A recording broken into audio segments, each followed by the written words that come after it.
গণ আমাদের মাঝে উপস্থিত ভারতের কমিউনিস্ট পার্টি মার্ক্সবাদীর পলিট ব্যুরো সদস্য এবং এ রাজ্য বিধানসভার বিরোধী দলনেতা কমরেড জিতেন চৌধুরী, অন্যান্য পার্টির অন্যান্য সম্মানিত নেতৃবৃন্দ এবং সমবেত আজকের ডেপুটেশনে অংশগ্রহণ করার জন্য আগত সংগ্রামী সাথীবৃন্দ, সকলকে আমি অজস্র অভিনন্দন জানাই, লাল সালাম জানাই। আমি সংক্ষেপে আমার কয়েকটি কথা আপনাদের কাছে আজকের এই সংগ্রামের ময়দানে দাঁড়িয়ে নিবেদন করব। কমরেডগণ, আজকে আপনাদের যে দাবি সনদগুলি দেখলাম, প্রত্যেকটা দাবি মানুষের প্রাণের দাবি। এই তেলিয়ামুড়া মহকুমার মানুষের কল্যাণের জন্য, উন্নয়নের জন্য এই দাবিগুলি পূরণ হওয়া দরকার। এই দাবিকে আমরা সর্বান্তকরণে সমর্থন জানাই এবং আমরা গভর্নমেন্টের কাছে জোরদারভাবে দাবি করি এই মহকুমার মানুষের এই দাবি যাতে অতি দ্রুত পূরণ করা হয়। কিন্তু কমরেডগণ, আজকে দেশে এবং আমাদের রাজ্যে যা চলছে নজিরবিহীন ঘটনা, একটা নয়া ফেসিবাদী শক্তি দেশের ক্ষমতায়, তারাই দেশ পরিচালনা করছে। প্রচণ্ড সাম্প্রদায়িক মৌলবাদী শক্তি একদিকে, তার সঙ্গে একচেটিয়া বৃহৎ পুঁজিপতিদের অ্যালায়েন্স হাত মিলিয়ে এই সরকারটাকে কব্জা করেছে। মানুষের ভোটে নির্বাচিত সরকার এখন মানুষের কল্যাণে তারা কাজ করে না। ক্ষমতায় আসার সময় জনগণ, আর ক্ষমতায় অধিষ্ঠিত হতে পারলে পরে ওই সাম্প্রদায়িক শক্তি এবং বৃহৎ পুঁজিপতিদের স্বার্থ রক্ষা ছাড়া অন্য কোনো কাজ তারা করছে না। আজকে তারা মানুষকে বিভ্রান্ত করার জন্য কি প্রচার করছে? বিকশিত ভারতবর্ষ নাকি বিকশিত হয়েছে, কি অখাপ সেটা ভারতবর্ষ আজকে উন্নতিঙ্কা কি অজাক ভারত। কিন্তু মিডিয়াগুলিকে কিনে নিয়ে দিন রাত 24 ঘন্টা অক্লান্ত মিথ্যা পরিশ্রম মিথ্যা প্রচার করে তারা মানুষকে বিভ্রান্ত করতে চাইলেও এটাই হলো সত্য ঘটনা যে এই ফেসিবাদী শক্তি আরএসএস বিজেপির শাসনে ভারতবর্ষ আরও বেশি সর্বনাশের দিকে চলে যাচ্ছে। এই যে এর আগে কংগ্রেসের নেতৃত্বে ইউপিএ সরকার ছিল, তখনও মানুষের দুঃখ কষ্টের নিরসন হয় নাই। তখনও মানুষের যে চরম দুর্দশা ছিল, তার চেয়ে আরো বেশি দুর্দশায় এখন ভারতের মানুষ আছে। আমি বললে তো হবে না, নরেশ জমাতিয়ার কথা না এটা, যাদের কথা মানুষ জগৎবাসী বিশ্বাস করে। এই মিডিয়া প্রচার করলে, মিডিয়া কিনে নিয়ে কোটি কোটি টাকায় মিডিয়া ক্রয় করে প্রচার করলে তো হবে না। কাদের কথা মানুষ বিশ্বাস করে? যারা এই মিডিয়া গদি মিডিয়ার লোক না, যারা একটা রাজনৈতিক দলের লোক না, সারা পৃথিবীর যত দেশ আছে তার সরকারের প্রতিনিধিদের নিয়ে একটা সংস্থা গঠিত আছে। এটাকে বলা হয় ইউনাইটেড নেশন, জাতিসংঘ। এই জাতিসংঘের রিপোর্ট প্রতি বছর বেরোয়, কোন দেশ কত উন্নতি করেছে, মানব কল্যাণ ঘটাতে পেরেছে, তার একটা রিপোর্ট প্রতি বছরই বেরোয়। এই মোদির সময়ও বেরোয়। এই রিপোর্টগুলি বলছে মনমোহন সিংয়ের সময় যে জায়গায় ছিল ভারতবর্ষের অবস্থান, যত নাম্বারে ছিল। মানব কল্যাণ রিপোর্টে দেখা গেছে নরেন্দ্র মোদীর সময় আরো নিচে নেমে গেল। তাদের রিপোর্টেই আমরা দেখি, এটা হলো হিউম্যান ডেভেলপমেন্ট রিপোর্ট, আরেকটা রিপোর্ট হলো গ্লোবাল হাঙ্গার ইন্ডেক্স। সারা পৃথিবীর গভর্নমেন্ট মিলে এই রিপোর্টটা তৈরি করে, এটাকে কেউ অস্বীকার করতে পারে না, এটাকে মেনে নিতে হয়। সেখানে কি বলা হয়েছে, এই গ্লোবাল হাঙ্গার ইন্ডেক্সে দেখানো হয়েছে অত্যন্ত লজ্জার ব্যাপার, এটা আমরা ভাবতেও পারি না ভারতবর্ষের এরকম দুর্দশা হবে। কি সেখানে মনমোহন সময়ে এত দুর্দশা ছিল না? কি হয়েছে গত বছরের রিপোর্টে, তার আগের বছরের রিপোর্টেও দেখা গেছে ভারতবর্ষের ক্ষুধার্ত মানুষের অবস্থা, দারিদ্রতা বাংলাদেশের চেয়ে খারাপ, নেপালের চেয়ে খারাপ, শ্রীলঙ্কার চেয়ে খারাপ, পাকিস্তানের সমান। ভাবতে পারেন কোথায় নিয়ে যাচ্ছে? আর প্রচার করে বলার চেষ্টা হচ্ছে বিকশিত ভারত। তারা নাকি কিয়ক সারখা আমাদের ভারতবর্ষকে আং হনু হইছে খা ভারত, হইছে জাংখা ভারত, চিনি দেশ হইছে উইথাঙ্খা। এরকম পরিস্থিতিতে মানুষ আজকে এই সরকারের বিরুদ্ধে ক্ষুব্ধ, পরিবর্তন চায় মানুষ। এবং এই যে মানুষ ক্ষুব্ধ, তারা জানে, সরকারের লোকজন জানে, সেই কারণে ক্ষুব্ধ মানুষকে পোষ মানিয়ে দমন করে রাখার জন্য তারা সন্ত্রাস কায়েম করেছে।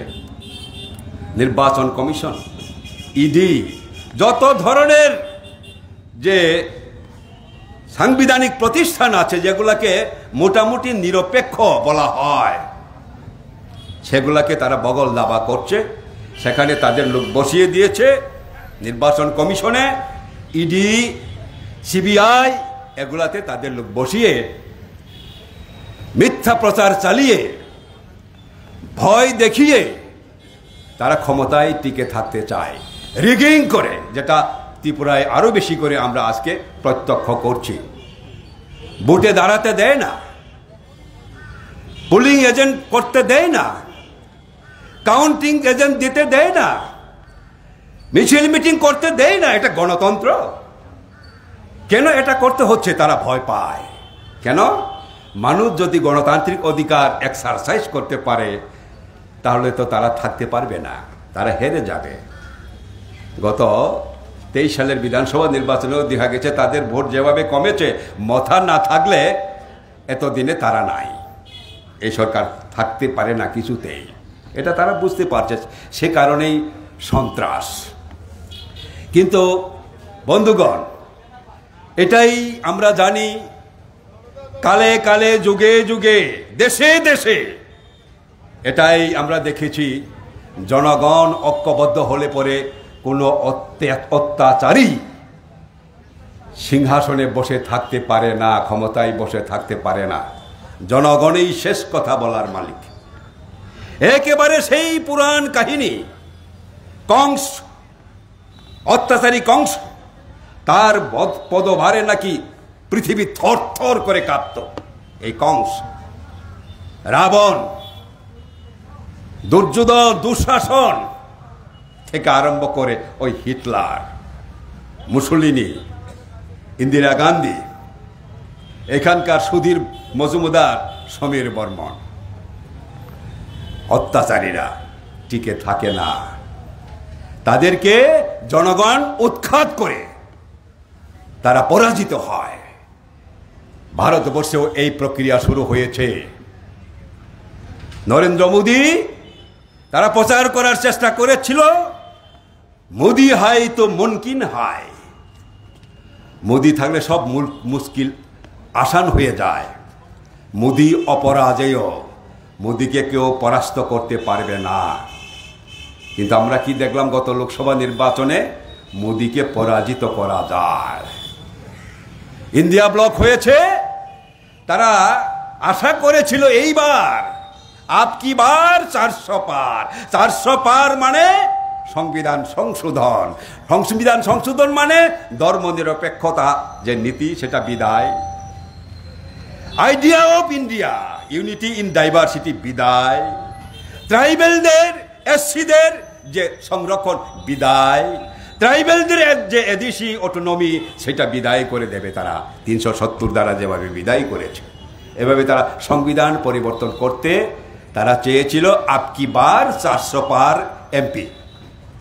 কিন্তু ভারতবর্ষের মানুষ তাদের সেই স্বপ্ন পূরণ হতে দেয় নাই। সরকার গঠন করতে হলে 272-এর বেশি এমপি লাগে, তাও দেয় নাই মানুষ। ভারতবর্ষের মানুষ 240-এ থামিয়ে দিয়েছে। এখন মোদি একলা আর দাঁড়াতে পারে না, সরকার চালাতে পারে না। কি পরাক্রমশালী সরকার ছিল! রাত্র 12টায় বলে দিয়েছে 500 টাকা 1000 টাকা নোট বাতিল বাতিল। কারো প্রতিবাদ করার ক্ষমতা নাই। এই রাত্র 12টার সময় তাদের ইচ্ছা হয়েছে লকডাউন লকডাউন। শত শত মানুষ রাস্তায় হেঁটে হেঁটে জীবন দিয়ে দিল। ওই গঙ্গা ভর্তি করে মৃতদেহ বেসে গেল। এত শক্তি তাদের, যা ইচ্ছা তাই করতে পারে তখন। পরাক্রমশালী মোদী সরকার কেন্দ্রে। কিন্তু এখন সেই অবস্থা নাই। সেই পরাক্রমশালী মোদী সরকার এখন পঙ্গু সরকার, দুর্বল সরকারে পরিণত হয়েছে। নিজে একলা দাঁড়াতেই পারে না। একদিকে নীতিশ কুমার আর একদিকে চন্দ্রবাবু, নাইদের গলাই না ধরতে পারলে সে নিজে দাঁড়াতেই পারে না। পঙ্গু সরকার। হ্যাঁ, ইয়েস, চিরাগ পাসওয়ান, এদের সহযোগিতা ছাড়া সে এখন সরকার চালাতে পারে না। এরকম সরকার আগে আমরা দেখেছি। মুরারজি দেশাইয়ের সরকার এরকম সরকার, বিপি সিংয়ের সরকার এরকম, চন্দ্রশেখরের সরকার এরকম, দেবগৌড়ার সরকার এরকম। এইরকম সরকার হলে 5 বছর থাকে না কিন্তু। তো কাজেই এই সরকার যে 5 বছর থাকবে তার কোনো গ্যারান্টি নাই। আর এই সরকার যদি পড়ে যায় দিল্লিতে, এখানকার যে কি অবস্থা হইব এটা বুঝতে কারো অসুবিধা নাই।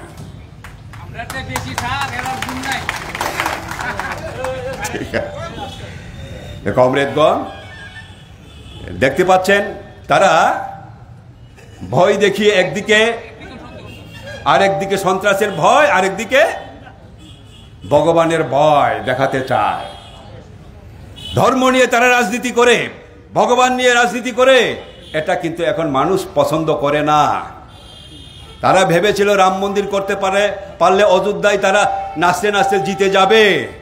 কিন্তু তারা যে ধর্ম নিয়ে রাজনীতি করেছে এটা ভগবানও পছন্দ করে না। আমরা দেখতে পাচ্ছি যে অযোধ্যায় তারা রাম মন্দির করেছে, সেই অযোধ্যাতেই তারা পরাজিত হয়েছে।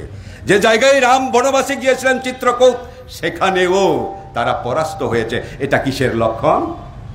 এই যে ধর্ম নিয়ে, ভগবানকে নিয়ে রাজনীতি করাটা অন্যায়। এটা ভগবানও সহ্য করে না, এটাই মনে হচ্ছে নমুনা দেখে। এইরকম অবস্থা আজকে উত্তর পূর্বাঞ্চলে লোকসভা নির্বাচনে কি দেখলাম? মণিপুরে 2টা আসনেই তারা হারল।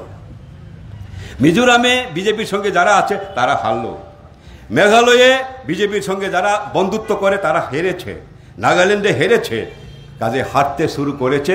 বিজেপিকে পরাস্ত করা যায়। মোদি বিজেপি অপরাজেয় নয়।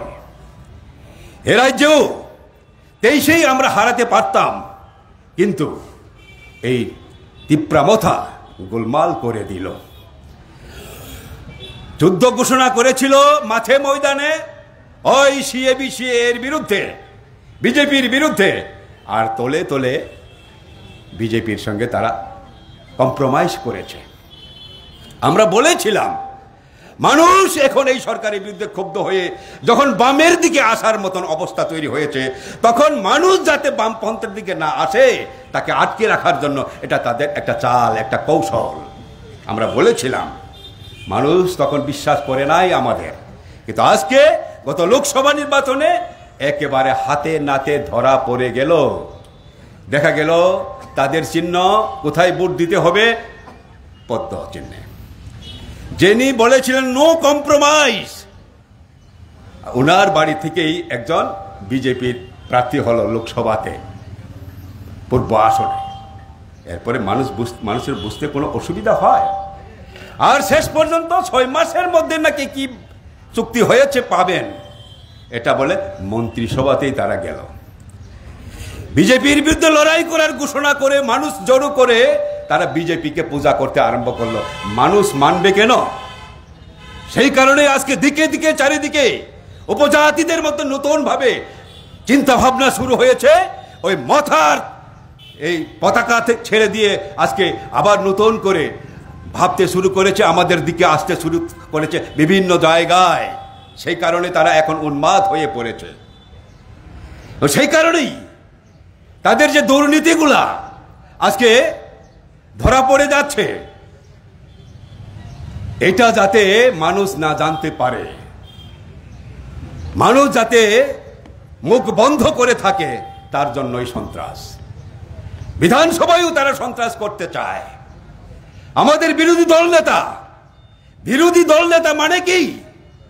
ভারতবর্ষের সংবিধানে এটাই স্বীকৃত, পার্লামেন্টে হোক রাজ্য বিধানসভায় হোক, বিরোধী দল নেতা মানে নেক্সট টু সিএম। এটাই হলো পজিশন। মুখ্যমন্ত্রীর পর তিনি বিরোধী দল নেতা। সাংবিধানিক নিয়ম অনুযায়ী তাকে কথা বলতে দিতে চায় না, কারণ বলতে দিলেই তাদের সমস্ত কেলেঙ্কারি, সমস্ত সীমাহীন দুর্নীতিগুলো মানুষ জেনে যাবে। কাজে কণ্ঠরুদ্ধ করতে হবে। কণ্ঠরোধ করতে যখন পারল না, তখন ত্রিপুরা রাজ্যের বিধানসভার ইতিহাসে যা কখনো হয় নাই সেটা হয়েছে। যা তুলে তারা গালিগালাজ করতে শুরু করেছে, এটা মেনে নেওয়া যায়? সারা রাজ্যের মধ্যে প্রতিবাদ চলছে। কালকেও এই যে মন্ত্রী নিজের পদমর্যাদা রক্ষা করতে পারে না, নিজের চেয়ারের দাম যে রক্ষা করতে পারে না, তাকে বহিষ্কারের দাবিতে আগরতলাতে পুষ্পোত্তলকা দাহ করা হয়েছে। যুবকরা জড়ো হয়ে তার পদত্যাগ দাবি করেছে, তার বহিষ্কার দাবি করেছে। চলবে? এটা মেনে নিতে পারে না মানুষ। আমরা বলতে চাই, ত্রিপুরা রাজ্যে এই পরিবর্তনের যে জোয়ার সৃষ্টি হচ্ছে, তাকে আটকানোর ক্ষমতা বিজেপি এবং মথার নেই। আমরা দেখেছি ত্রিপুরা রাজ্যের মানুষ, আমরা প্রমাণ করেছি আমরা পারি।